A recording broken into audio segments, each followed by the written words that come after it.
Ini di kediaman kami ini orang-orang yang digolongkan oleh Allah Subhanahu wa taala yang akan menempatkan surganya. Amin. Amin. Amin. Banyak Pak ya. Sini Pak masuk Pak. Kucing. Kucing. Pengen ikutnya sini Bang Udin.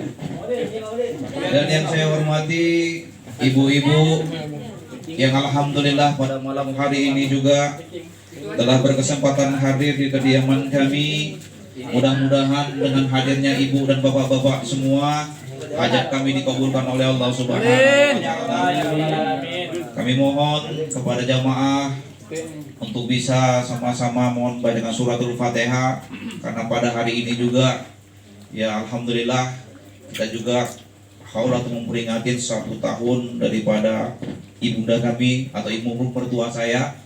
Mohon doanya mudah-mudahan orang tua kami, baik itu orang tua istri saya, kedua-duanya maupun saya, yang kedua-duanya telah kembali ke hadapan Allah Subhanahu wa taala. Mohon doanya mudah-mudahan dengan suratul Fatihah yang akan kita baca nanti, mudah-mudahan orang tua kami Allah berikan tempat yang paling sempurna di sisi Allah Subhanahu wa taala. Sayyidillahirrahmanirrahim. Al-Fatihah. A'udzubillahi minasyaitonir rajim. Bismillahirrahmanirrahim. Alhamdulillahi Rabbil Alamin. Ar-Rahmanir-Rahim. Maliki yawmiddin. Iyyaka na'budu wa iyyaka nasta'in. Ihdinas siratal mustaqim. Siratal ladzina an'amta 'alaihim ghairil maghdubi 'alaihim waladdallin. Amin. Terima kasih. Mudah-mudahan Fatihah diterima oleh Allah Subhanahu wa taala dan disampaikan kepada yang dituju. Amin ya rabbal alamin. Pertama sekali syukur alhamdulillah, sama-sama kita panjatkan puja dan puji syukur kita kepada Allah Subhanahu wa taala. Pak mohon maaf Pak nih guys, mai kasih yang sempit. Masih berbeda sini. Pak, itu kalau mepet banget dia. Bersyukur alhamdulillahirabbil alamin. Sama-sama kita ucapkan kehadiran Allah Subhanahu wa taala yang alhamdulillah pada malam Ahad ini, taklid malam Ahad ini sama-sama bisa kita laksanakan. Yang kebetulan malam hari ini jatahnya itu di rumah saya, yang mudah-mudahan apa yang kita laksanakan pada malam hari ini benar-benar mendapat ridho dari Allah Subhanahu wa taala. Mendapat nilai di hadapan Allah Subhanahu wa taala yang insyaallah bisa menjadikan kita semua menjadi orang yang dipilih oleh Allah Subhanahu wa taala dan senantiasa istiqomah dalam mentaati Allah dan Rasulnya. Shalawat serta salam mari sama-sama kita haturkan, kita curahkan kehariban junjungan Nabi kita Nabi Muhammad sallallahu alaihi wasallam. Mudah-mudahan kita tergolong daripada umat beliau yang akan mendapatkan syafaatnya nanti di yaumil akhir. Amin ya rabbal alamin. Baik, untuk mempersingkat waktu, bab kita masih bab haramnya berlaku atau bersikap sombong.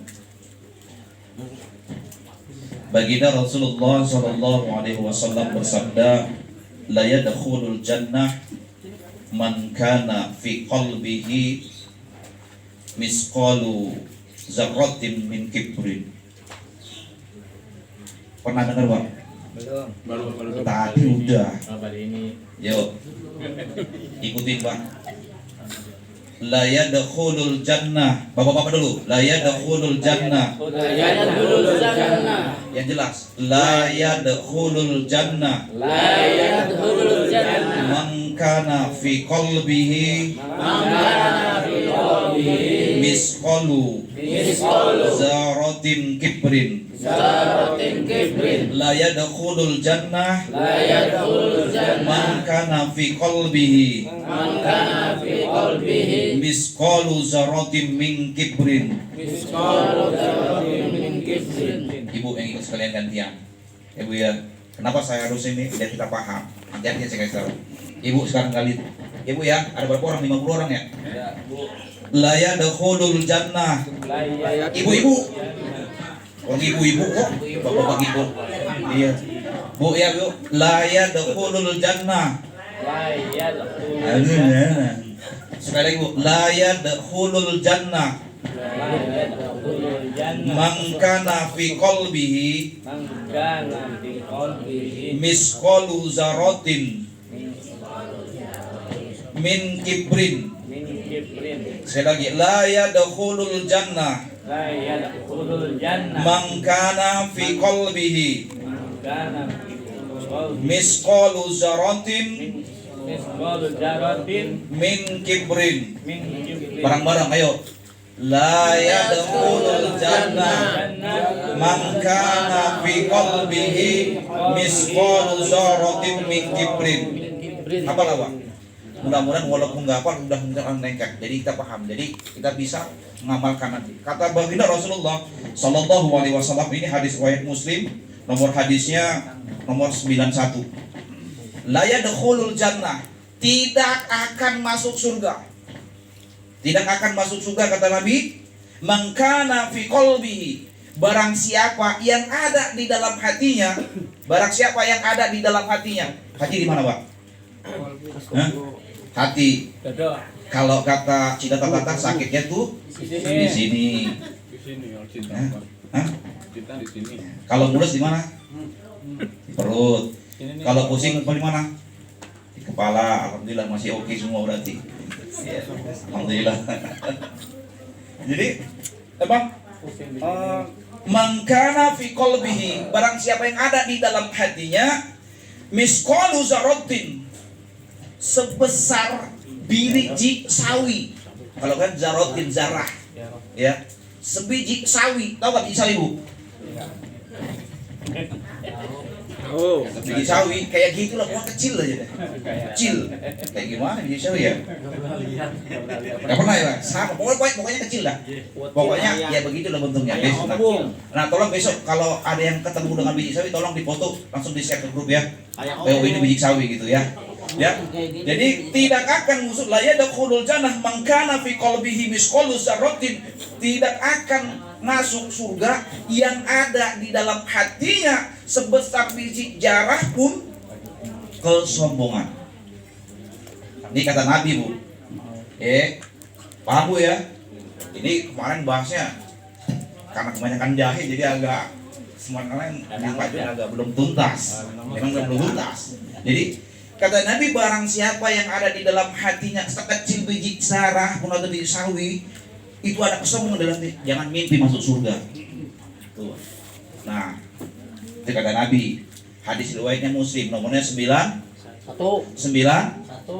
hiji. Benar ya? Ya. Bahasa Sundanya 9 apa sih? Hiji. Ya? Nen Pak, nen. Salapan. 9 salapan hiji gitu. Iya benar. Salapan hiji. Salapan hiji. Iya, belajar dulu kali aja dapat orang Sunda. Keceplosan. Ya, Amin. Ini orang TB jauh TB. Be. Oh ya. Bukan begitu TB. Orang katanya ada ketularan TB katanya.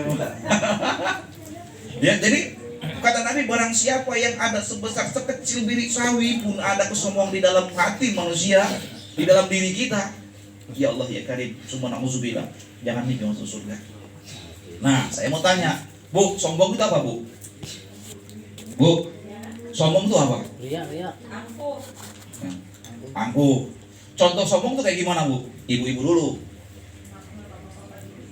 Oh, matang, Pak. Bapak, sombong itu gimana? Sombong itu gimana, Pak? Rasa dirinya mampu. Tuh kayak Pak Joko.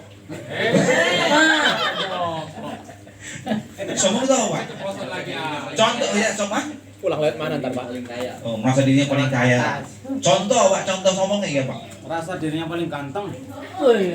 Ya betul. Hah? Rasa dirinya paling bagus. Kita kan sering katakan sombong.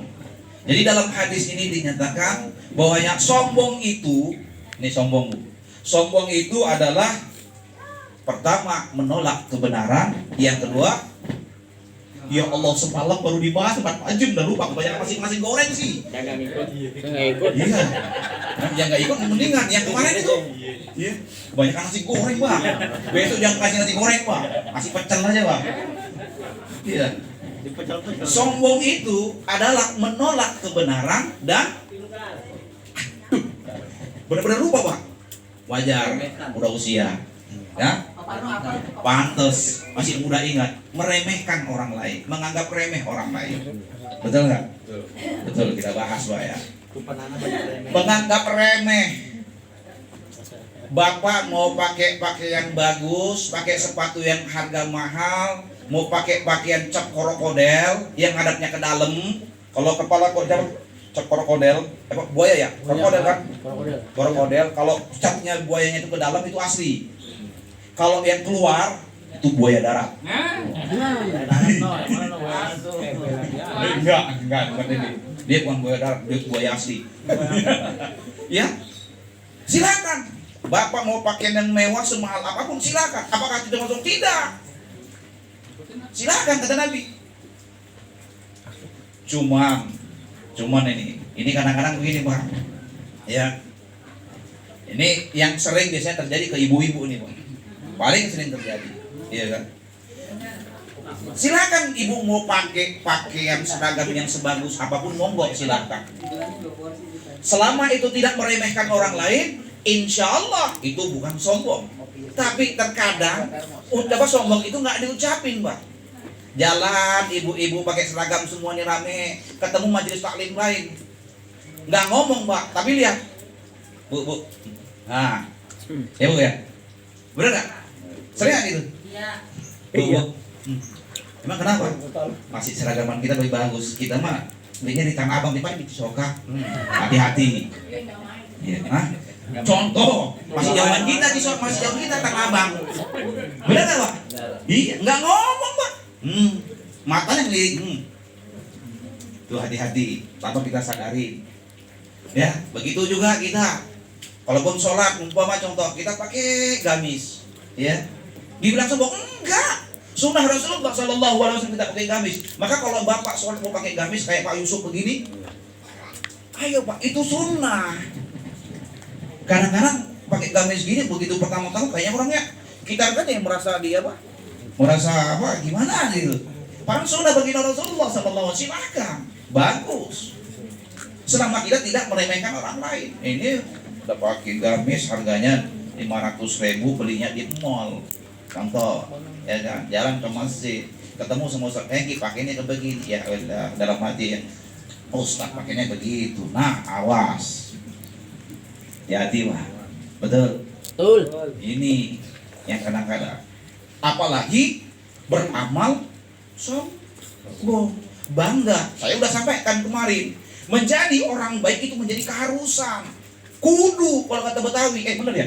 Kudu, mesti. Tapi kalau sudah merasa dirinya paling baik, ini yang menjadi persoalan yang harus dipecahkan. Betul? Betul kan? Menjadi orang soleh, ayo, perintah, harus, mesti. Tapi kalau sudah merasa dirinya paling soleh, paling baik, ini yang menjadi persoalan. Itu kemarin kita kajikan begitu Pak. Betul? Jadi mudah-mudahan, alhamdulillah, mudah-mudahan ibu-ibu yang di sini, bapak-bapak di sini bukan termasuk orang yang seperti itu. Hati-hati. Silakan pakai mewah, silakan Pak. Dia Allah tuh cinta dengan yang keindahan. Monggo. Tapi jangan sampai ketika kita mau pakai lebih pakaian mahal, dia merasa diri kita yang paling hebat, yang paling mahal pakai dan meremehkan orang lain. Masih ada kah seperti itu? Hah? Masih ada kah? Kalau masih ada di dalam diri kita, khusus di sini, ayo Pak, kita jauhkan. Kemarin Pak Parang nanya gimana sih caranya supaya tidak berlaku amal sombongnya. Iya. Lurusin niatnya.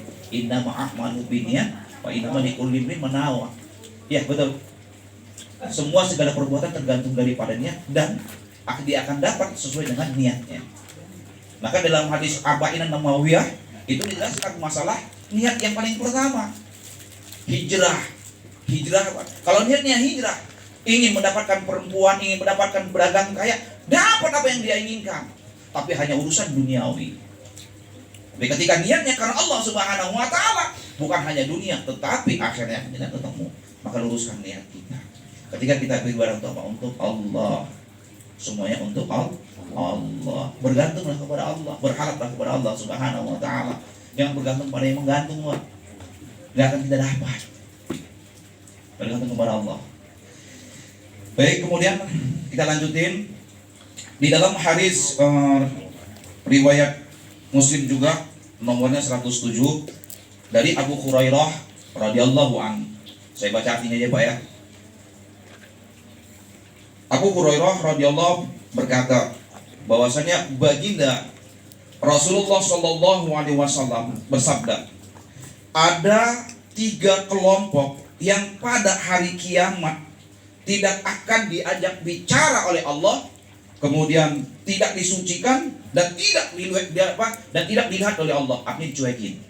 Jadi ada 3 kelompok nanti di yaumil akhir dari kiamat yang Allah tidak akan lihat, nggak diajak ngobrol, dicuekin kita.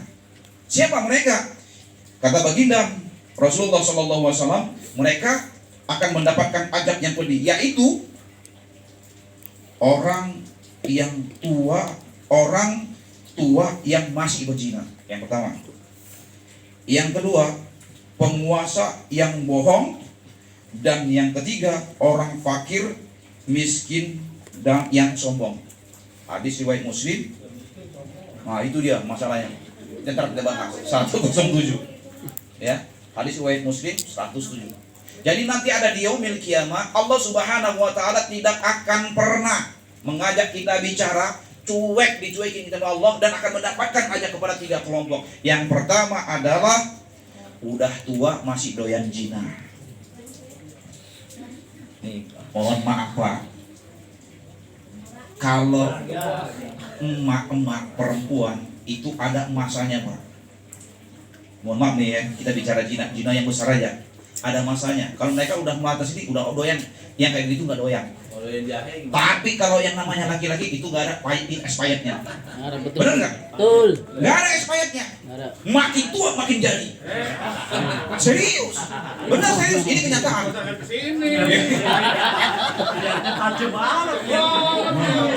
Makin tua. Enggak. Memang ini kenyataan betul. Makanya mohon maaf Pak, kalau seandainya kita laki-laki meninggal oleh suami oleh istrinya, kemudian kita sebagai anak, Pak jangan nikah lagi. Iya, bapak bisa ngurus, anak bisa ngurus makannya, ngurus pakainya semua. Tapi yang satu itu tidak bisa. Nehi itu cari-cari. Itu bukti dan kenyataannya. Maka nggak usah heran, 40 hari belum istri meninggal dunia, suami udah nikah. Bukan saya yang ngomong. Betul nggak? Disalahkan? Enggak benar. Kenapa? Laki-laki ini nggak ada pakai expired, udah mati baru. Nggak ada expirednya. Ada juga es krim. Sabar Pak, sabar. Ya. Makin tua ini, makanya hati-hati. Maka nggak banyak. Maka Pak, kayak model kayak kita nih ya, kita semua ini Pak, udah tua Pak. Udah jangan sampai malaikat maut datang itu sewaktu-waktu, betul nggak? Yang khawatir malaikat maut datang pas antum, kita di atas perut. Nah, di atas perut paham nggak? Paham. Pernah berarti tuh ya. Pak, pengalaman pribadi ya. Nanti, makanya bener, makin tua makin jadi. Karena itu buah kelapa, kelapa muda kupas-kupasin, kelapa tua Pros-prosin. masih muda tua.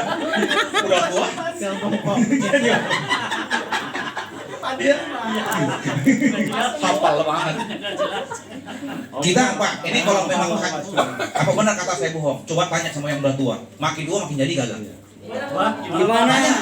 Yang tua. Melihat yang bening masih doyan kagak? Kita tanya. Opung gimana? Wajar, yang tua aja makin jadi, masih pek apalagi masih muda.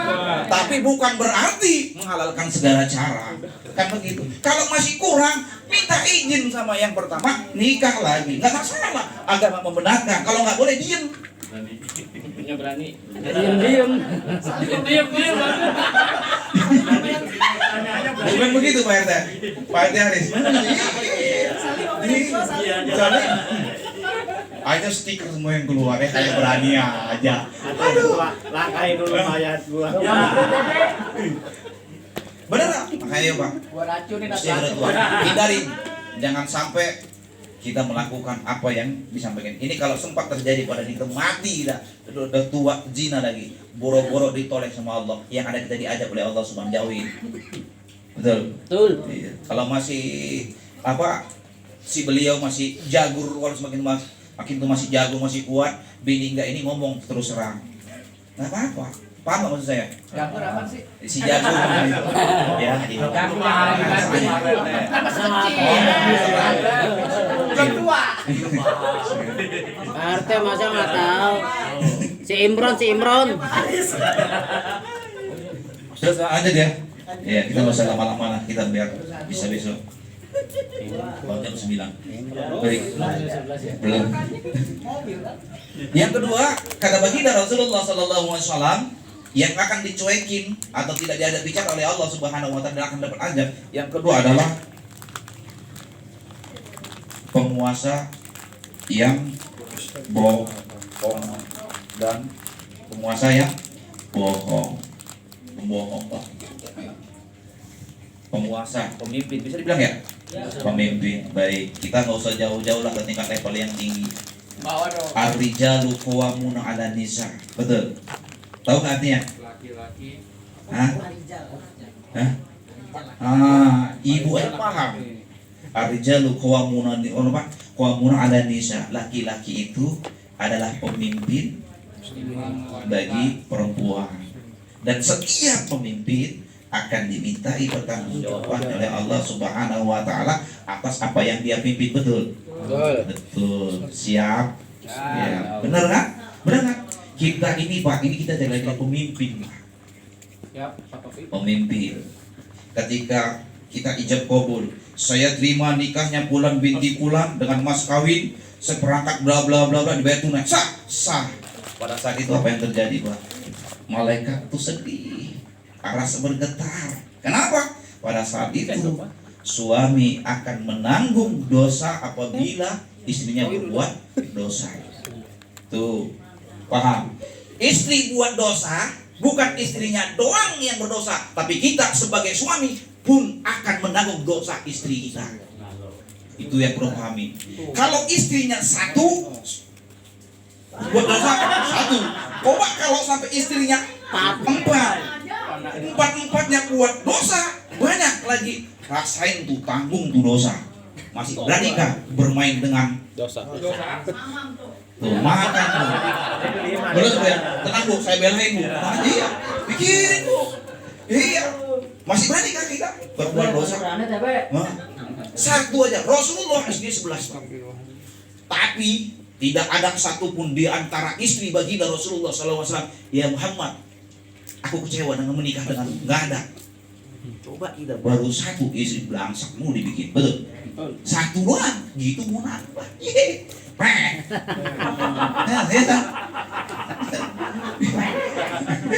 Nambah kayak berani aja. Iya. Kalau ditanya, saya jujur Pak. Kalau ditanya jujur. Kalau istri dia Pak ridho ikhlas, udah Bapak nikah lagi mau nggak semua sini? Mau. Jawab jujur, mau nggak? Saya tanya mau kalau ridho. Siapa nggak mau Pak? Hah? Nggak mau saya. Nggak mau Pak? Nggak mau Pak? Mau nggak? Ya ini begini nih. Bilangin Biasanya yang kayak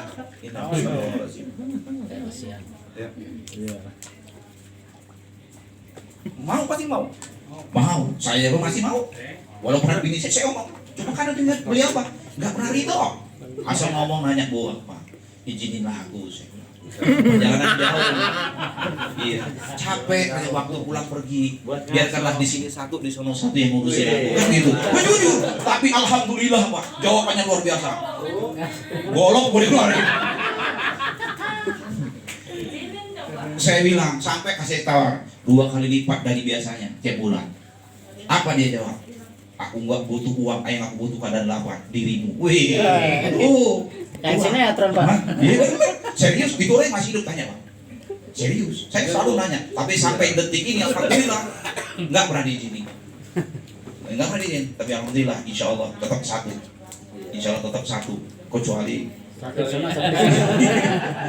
Jadi kita ini pemimpin Pak. Hati-hati. Jadi istri kita berbuat dosa, kita ikut nanggung. Tapi kalau kita buat dosa, dosanya buat kita sendiri.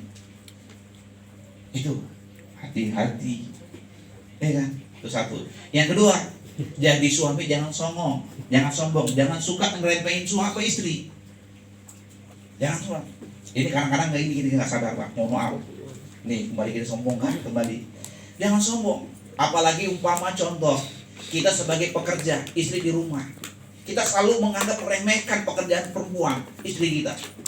Padahal sebenarnya kalau dihitung-hitung gaji seorang istri itu, pengorbanan seorang itu lebih besar ketimbang kita, lebih capek ketimbang kita. Benar nggak? Betul. Benar nggak? Benar nggak Bu? Betul. Mau hitung-hitung kan nggak? Ini hari ini saya belain, tenang aja. Nggak usah. Nah, soalnya saya udah ngomong kagak enak, saya mau bini, ntar repot ntar malam. Saya belain hari ini. Hah? Iya agak. Saya buat takut Bu terusan. Cuma istri saya lebih berani aja. Sama dong ini. Iya. Benar Pak? Kita selalu sepele. Bahkan kalau dihitung-hitung, pekerjaan pengorbanan seorang istri itu lebih gede ketimbang kita. Apa buktinya? Kita gaji UMR paling banter 5 juta. Tapi istri lebih besar penghasilannya kalau dihitung-hitung. Pak, saya mau nanya. Kalau Bapak yang nyuci baju siapa? Istri. Mesin. Hah? Iya, kan istri yang kerjain. Iya, benar. Masih aja ngeles. Yang jemurin siapa? Dia cuci. Hah? Nyolekin pencet. Udah pencet itu kan dijemur. Akan kasih ini. Istri yang ngajarin. Coba kalau seandainya ibu, bapak nih nyewa tukang cuci sebulan berapa duit? Sebulan berapa duit? Banyak lah. Kagak dapat 500.000, siapa yang mau? Tuh, taruhlah sejuta nyuci. Ya, Bu ya bener ya. Yang kedua, belum lagi gosok. So. Taruh 500.000 sebulan. Atau 2,5. Belum lagi apa? Bersih-bersih. Kalau seandainya Bapak nyewa itu buat bersih-bersih berapa sebulan? UMR. Nggak ada mau 500 Bu. 2 juta. Bener nggak? 2 juta. Bener nggak? Benar. Nah, belum lagi pekerjaan yang lain. Hah? Nyuci udah, belum lagi masak. Ibu sewa koki, Bapak sewa koki, bayar berapa? 20 juta. Nggak ada nah. Tanya di koki ini. Mahal bayarannya. Tapi semua pekerjaan itu dikerjakan oleh istri kita, Pak. Benar nggak? Dikerjakan oleh istri kita. Kalau dihitung-hitung penghasilan istri kita lebih besar ketimbang pengorbanan mereka lebih besar daripada kita. Maka dari itu saya nyatakan mulai malam ini sampai seterusnya jangan pernah anggap remeh istri kita dan sayangilah istri kita. Takbir. Setuju Bu? Setuju Bu? Iya. Iya. Apalagi sampai berpikir mau pengen nambah lagi. Sakit hati mereka Pak. Ntar pulang kan. Kita mau Gak usah khawatir Pak, gak usah khawatir. Ya, kita yang punya cita-cita, mau maafin dia, ingin poligami tenang aja, nanti ada saatnya. Kapan? Nanti kalau Bapak masuk surga 7 bidadarin Pak. Benar nggak? 7 bidadarin, gak usah di dunia kita poligami. Ntar di bidadari di surga Allah kasih 7 bidadarin. Hah? Udah cakep-cakep, perawan terus lagi. Itu dia. Nanti, nggak usah sekarang di dunia, biarin satu aja dah, dibenahin aja udah. Iya. Jadi kalau berani nggak masalah sih, nggak masalah. Iya, nggak usah nanti. Bagi yang niat poligami di dunia belum kecapean, percaya dan yakin kalau Bapak masuk surga nanti insya Allah didampingi dengan 7 bidadari cantik dan perawan terus. Tuh, udah Pak. Jadi yuk, jangan pernah memikirkan. Makanya Pak mohon maaf, kalau kita ribut sama bini, kalau ego kita lebih besar, coba pikirkan masalah itu. Semua diurusin sama istri, kita aja belum tentu sanggup. Benar nggak Pak? Bapak ngontrak dan nyuci atau males, benar? Semua dikerjain sama istri, sampai dari mulai kerja sampai besar, sampai dikerjain. Iya. Makanya setelah tahu ilmu ini Pak, kadang-kadang kalau mau tingkat emosional bikinnya ke situ. Paham ya Pak ya? Paham. Iya. Maka besok Pak, kalau bisa istri yang belum datang suruh datang Pak, biar kita kaji suami dengan istri. Jadi biar adil, biar paham. Gitu. Biar semakin apa? Biar semakin harmonis. Ini apa maksudnya nih? Satunya. Cek satu. Cek. Cek satu. Jadi gitu. Kenapa sih saya sampaikan?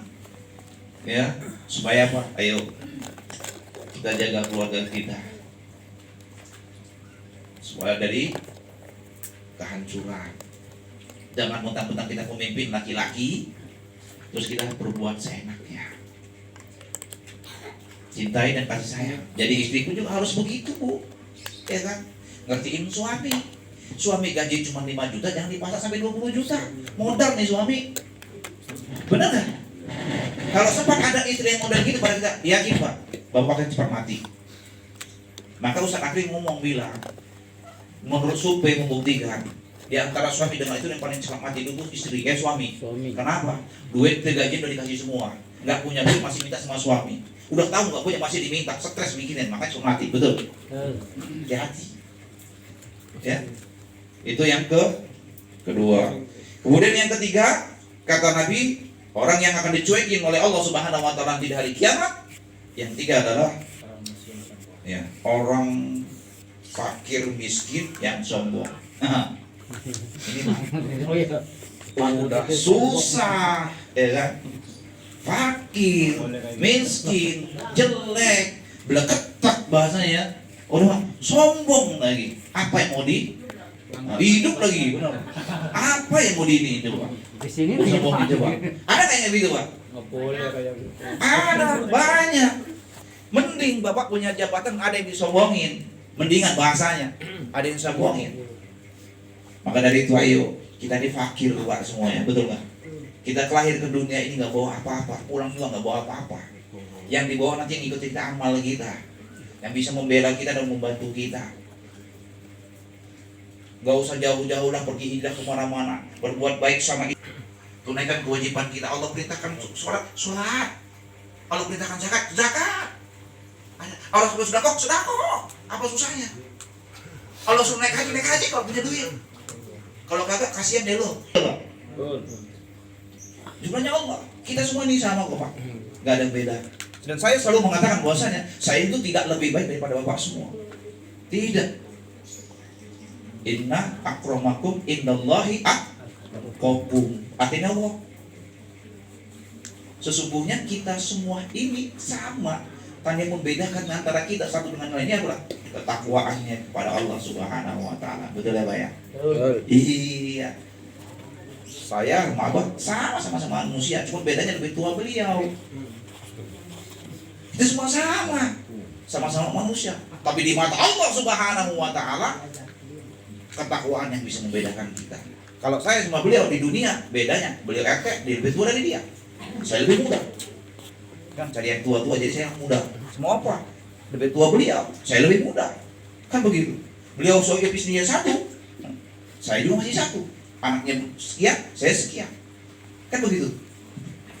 Tapi apa? Yang membedakan di mata Allah itu kita sama. Yang membedakan adalah keimanan dan ketakwaan kita kepada Allah Subhanahu wa taala. Maka dari yuk beramal, luruskan niat hanya untuk Allah Subhanahu wa taala. Lain tidak, enggak usah yang lain. Kalau udah niat untuk Allah, insya Allah lempeng semua. Masuk surga semua insya Allah. Amin. Ya Rabbal alamin. Biasanya Pak saya mau tanya nih, yang paling sering dominan sombong itu timbul di dalam diri kita itu apa? Kita koreksi dulu. Jam berapa sekarang? Jangan sampai malam-malam ini. Terus jam 8 Pak. 7. Sudah udah. Jam 8 1 Soalnya masih ada lagi apa? Sesi yang kedua. Tenang aja. Udah siap ya di dalam ya? Ibu. Ya keluarkan. Oh, siap. Bentar belum, jangan. Sebelum kita ini, apa yang dominan? Yang sering kita rasakan kesombongan itu ada timbul di dalam diri kita. Nah, kalau dibilang sombong dengan kegantengan, dibilang nggak ada yang ganteng sih kecuali saya. Jabatan, ya nggak ada jadi presiden sih. Iya. Tapi yang paling sering, yang perlu kita sadari mungkin kita merasa diri kita paling baik, banyak ibadah, betul nggak Pak? Iya. Bapak sering ke masjid, monggo, alhamdulillah silakan. Tapi jangan merasa diri paling hebat. Iya. Sering sholat berjamaah, jangan merasa diri paling baik. Terus kita meremehkan orang lain. Jangan kalau sholat jamaah. Jangan. Tapi doain ya Allah, ini saudaraku ya Allah. aku pengen loh sholat apa dibukakan pintu hatinya, dikasihkan waktu apa biar sholat jamaah bareng di masjid gitu. Jangan sepelein. Iya Pak. Kalau kita kan ada lihatnya, ya ini orang kan sholat kan di rumah mulu kan ada sholat begitu, jangan. Ini yang sering kita sombong dengan amal kebaikan kita, amal ibadah kita. Jauhkan ini semua.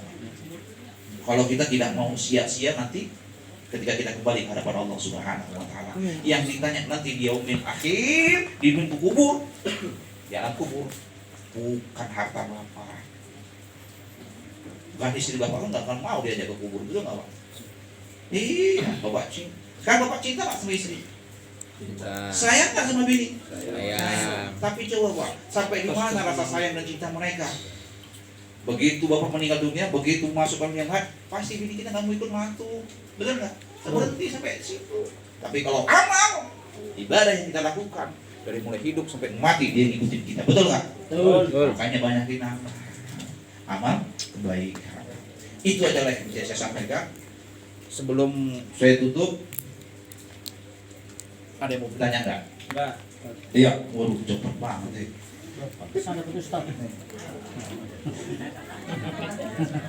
Bismillahirrahmanirrahim. Assalamualaikum warahmatullahi wabarakatuh.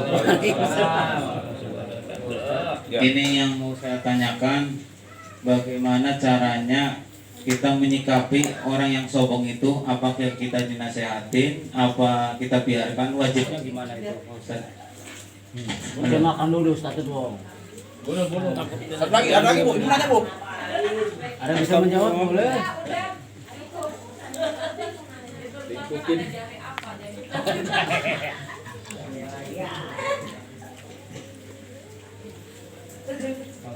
Ustaz, bagaimana Ustaz? Nyikapin apa? Nyikapin apa? Yang bisa jawab, ayo. Mau diulangin? Lanjut lagi. Bagaimana caranya kita menyikapi orang sombong? Apakah kita mau dinasehatin, apa kita membiarkannya? Itu gimana wajibnya kita? Bagaimana kita menyikapi orang yang sombong terhadap kita gitu? Kita ke orang sombong, apalagi sampai menjauhi kita ya. Betul. Baik. Kemarin saya sudah sampaikan hadis riwayat Daud sama akak beradik.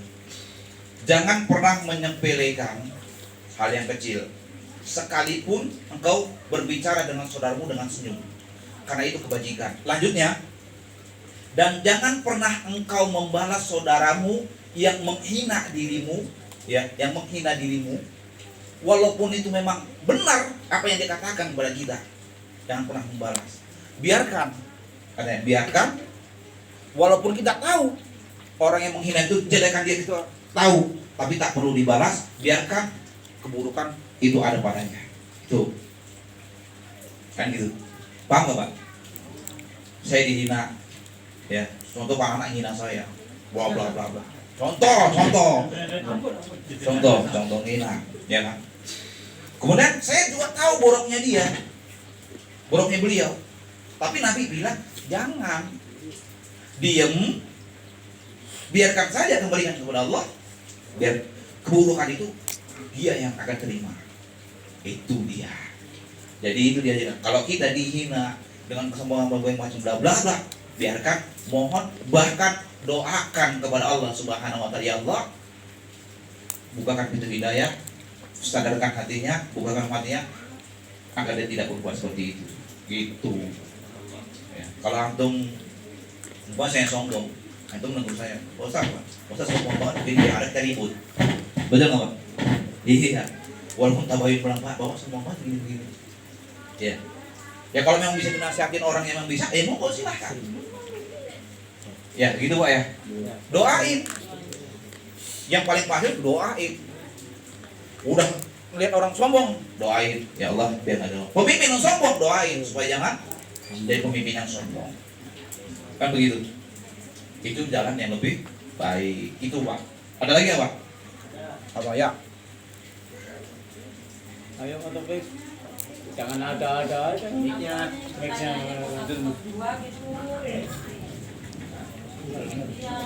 Ini mau habisin batunya kok ya? Tapi ya Pak ya? Enggak. Cek. Bagaimana kita? Assalamualaikum warahmatullahi wabarakatuh. Waalaikumsalam. Waalaikumsalam. Pak Ustadz, Ya. berhubungan dengan yang sombong dan sombong-sombong. Iya. Ini berkaitan dengan yang terjadi fenomena saat ini ya, Ustadz. Banyak kemarin di media ataupun pesan pendek, yaitu terkait doa buat para wakil rakyat.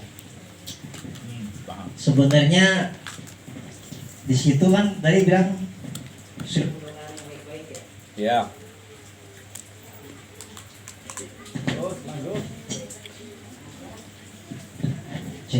doanya yang baik-baik ya. Ya. Ya. Ternyata di situ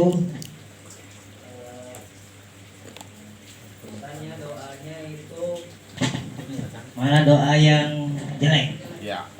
Makanya sebenarnya yang sombong siapa sih, yang ngedoain apa yang didoain? Itu yang pertama. Yang kedua, bukankah sudah diajarkan bahwa sebenarnya doa yang dimakbul ialah doa yang baik. Dan seandainya pun terjadi hal yang buruk terhadap orang yang doakan, nah itu berkat doa yang orang mendoakan atau memang sudah nasib takdir orang yang didoakan. Nah, apa ajab? Ajab kubur. Jadi 2 poin itu Pak Ustadz. Yang pertama tadi masalah doa, harusnya doa yang baik. Ya. Tapi ternyata doanya yang diminta doa yang jelek-jelek. Ya. Nah, yang kedua, ya orang tersebut yang didoakan itu bila mana terjadi memang hal yang buruk, apakah memang dari doa tersebut atau memang sudah takdir orang tersebut. Terima kasih. Wassalamualaikum warahmatullahi wabarakatuh. Baik. Pernah Bapak mendengar kisah kaum Samud? Samud kalau nggak salah ya. Awal mula ada namanya kunut. Nah, paham nggak? Datang dari kaum kaum Samud yang ketika berzina Rasulullah Sallallahu Alaihi Wasallam, bukan kunut, bukan masuk kunut, nanti itu lain. Ketika Rasulullah Sallallahu Alaihi Wasallam berdakwah sampai sono, dilempar batu sampai berdarah, bahkan sampai kakinya ini berdarah. Malaikat datang, ya Muhammad, katanya, andai darahmu itu menetes yang ada di kakimu sampai jatuh ke bumi, maka aku akan ambil ke gunung, aku balikan kepada kaum Samud, kata malaikat. Langsung ketika mendengar itu, Rasulullah dia pegang kakinya, jangan sampai darahnya netes ke bumi. Justru tapi apa? Baginda Rasulullah Sallallahu Alaihi Wasallam apa? Mendoakan orang itu, minta supaya nanti suatu saat keturunannya mereka menjadi orang yang taat kepada Allah. Sampai hari ini ternyata kaum Samud itu semuanya sekarang 100% beragama Islam berkat doa Rasulullah. Itu pertama. Yang kedua, kisah Hunut.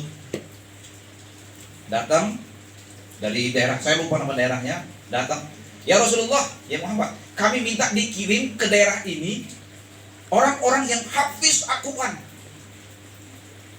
yang hafal Al-Quran untuk mengajar di tempat daerah saya. Maka Allah baginda Rasul kirim, ambil orang-orang terbaik, 70 orang pada saat itu, kalau saya nggak salah, 70 orang kirim yang terbaik. Ternyata yang terjadi apa? Mereka kudeta, dibantai orang-orang yang hafiz Al-Quran ini sampai mati. Mendengar ini baginda Rasulullah SAW, doanya apa? Doa yang keluar adalah doa yang buruk. Habisin mereka, laknat mereka ya Allah. Firman Allah berfirman, ya Muhammad, aku utus engkau bukan untuk mengeksekusi mereka dengan doa seperti itu. Allah langsung mengatakan begitu.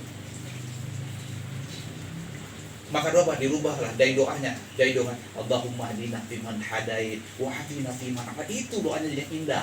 Tadi awal doanya saya harapnya nggak apa, tapi maknanya kurang lebih seperti itu. Habisin mereka ya Allah, laknat mereka karena mereka telah bukannya doa yang tidak baik untuk maju, karena saking keselnya baginda Rasulullah Sallallahu Alaihi Wasallam ditipu, kemudian 70 orang yang dikirim habis Al-Quran semua itu dihabisin, dibantai pada saat itu. Itulah Allah melakukan. Itulah. Jadi doanya. Kalau kita melihat dari sejarah ini, dari kisah ini, siapapun dan kondisi bagaimanapun, doa kita harus doa yang baik. Kemudian kita doa bla bla bla dengan ini, doa yang buruk tidak akan dikabulkan oleh Allah Subhanahu wa taala. Kalaupun itu terjadi, gua doa begini, mati beneran, itu apa? Kehendak Allah, bukan karena doa kita. Betul nggak? Nah, begitu Pak Taufik ya? Paham? Nah, itu aja. Jadi mungkin itu sajalah yang bisa saya sampaikan pada malam hari ini. Udah 9:30 Pak, ya. Lebih kurang mohon maaf. Kalau ada yang baik itu datangnya dari Allah Subhanahu wa taala.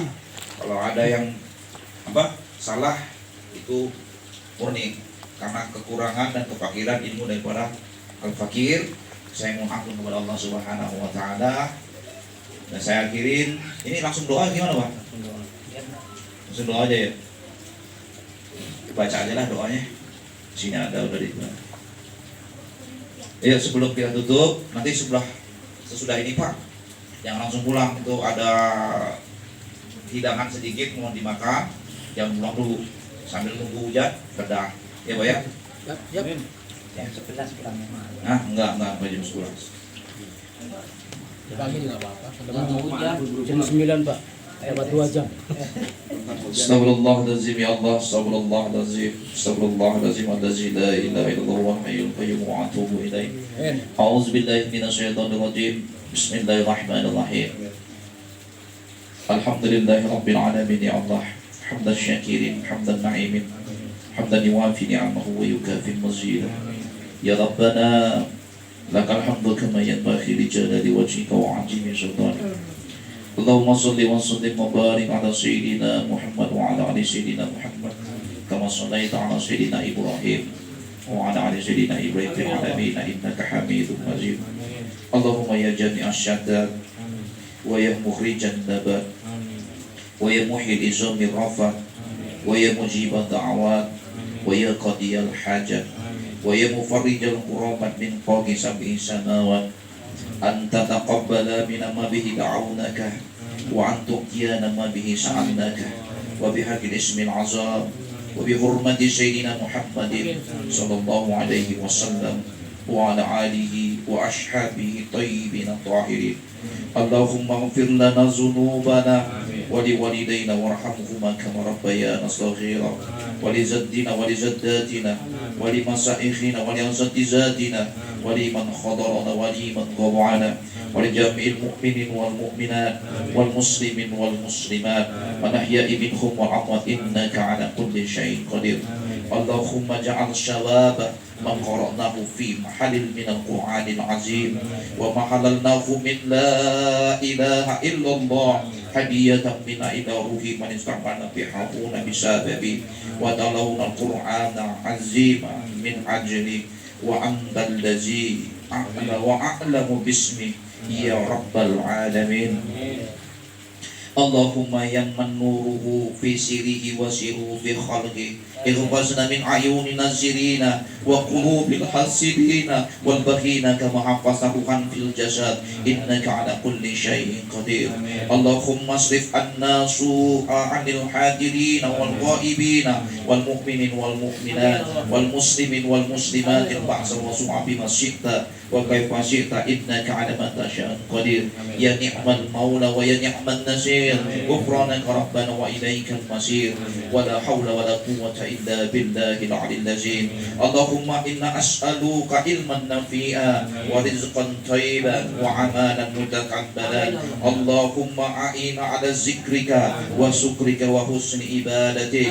اللهم إنا نسألك سلامة في الدين وعافية في الجسد وزيادة في علم وبركة في رزق وتوبة قبل الموت ورحمة عند الموت ومغفرة بعد الموت. اللهم هون علينا في سكرات الموت ونجاة من النار وعافية عند الحساب. اللهم إنا نعوذ بك من جهل البلاء ودرك الشقاء وسوء القضاء وسماتة الأعداء الله يا رب العالمين. اللهم جعلنا شكورا وجعلنا صبورا وجعلنا في عين صغيرة وفي أعين الناس كبيرة.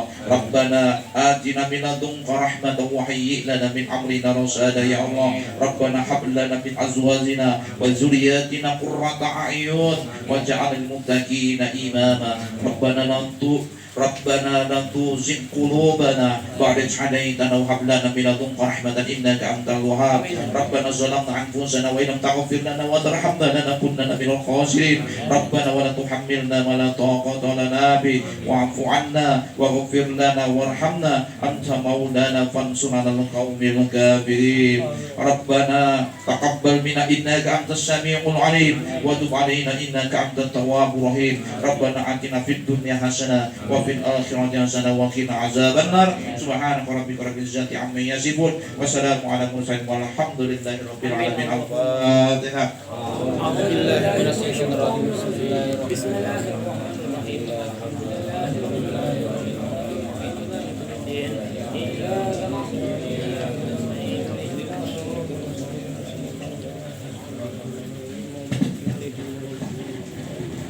Alhamdulillah rangkaian acara sudah selesai.